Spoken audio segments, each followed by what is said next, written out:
Hello అండి. అయితే మన వాళ్ళు టమాటా పచ్చడి చేసి చూపెట్టమంటున్నారు. పచ్చడి మాత్రం మస్తుంటది, చూపిస్తాను. టమాటాలు క్లీన్ చేసుకొని మొదలంతా కట్ చేసి బాగా పండిన టమాటా పండ్లు ఉంటే బాగుంటది. అందులోకి నేను తగినంత చింతపండు, మామూలుగా అందరూ కొలతలు పెట్టేస్తారు, నేనైతే కొలతలు పెట్టాను.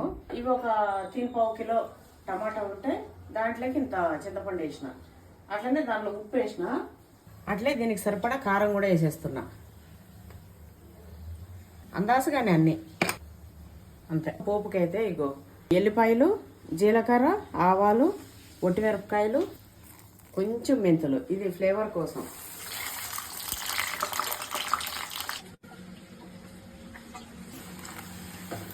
ఇవంతా ఎల్లిపాయలు వేగిపోయింది, చిట్టుపటలాడితే మనం ఇటు పెట్టేస్తే. ఇంకా ఇది వచ్చేసి పేస్ట్ పట్టుకోవాలి. ఇదిగో అంతా పేస్ట్ పట్టేసుకున్నా. అయితే దీన్ని ఉడికించుకోవాలి మనం సన్న మంట మీద. ఇప్పుడు నేను వేసిన ఆయిల్ అంతా కూడా నీరంతా పోయి ఆయిల్ తేలేలాగా ఉడికిపోతుంది. పోపు చూడండి, కొంచెం ఉండగా నేను పని చేసిన కదా, అంతా అయిపోయింది మంచిగా. జీలకర్ర, ఆవాలు, మెంతులు,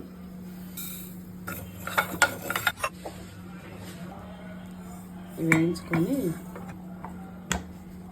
ఇది పొడి చేసి పెట్టుకుంటా. 20 మినిట్స్ అవుతుందండి. ఇట్లా మనం మూత పెట్టుకోకపోతే మొత్తం పొయ్యి అంతా చిమ్మేస్తుంది. సన్న మంట మీదనే ఉడికించాలి. ఇప్పుడే స్టార్ట్ అయింది వాసన, ఉడికే వాసన. ఇందులో ఉంటే నీరంతా ఎగిరిపోవాలి. అంటే 20 to 30 మినిట్స్ మనకు తెలిసిపోతుంది. అంతా ఉడికిపోయిన వాసన వస్తుంది కదా. ఇగో ఇట్లా మూత పెట్టుకుని ఉడికించుకోవాలి, లేదంటే ఇదంతా చిల్లేస్తుంది మొత్తం కలపెల ఉడుకుతూ.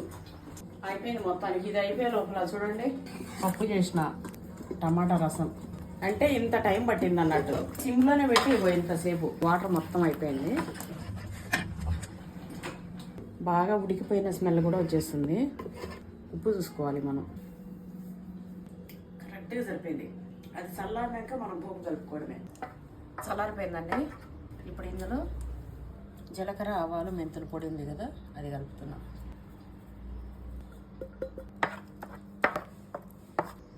వాసన అయితే ఇట్లా 10 ఏళ్ళకి వచ్చేటట్టు వస్తుంది. పోపు కూడా ఇందులో వేసేస్తున్నా.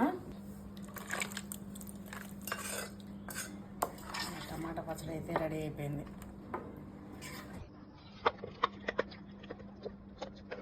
కానీ ఎవరు పెట్టినా కూడా నేను పెట్టినంత టేస్ట్ ఉండదు, ఇష్టంగా తినరు మా పిల్లలు. మాకు ఇదే అలవాటు కావాలి.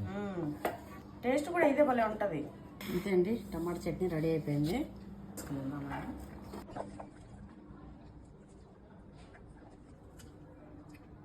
అదని నేను చెప్పడం కాదు,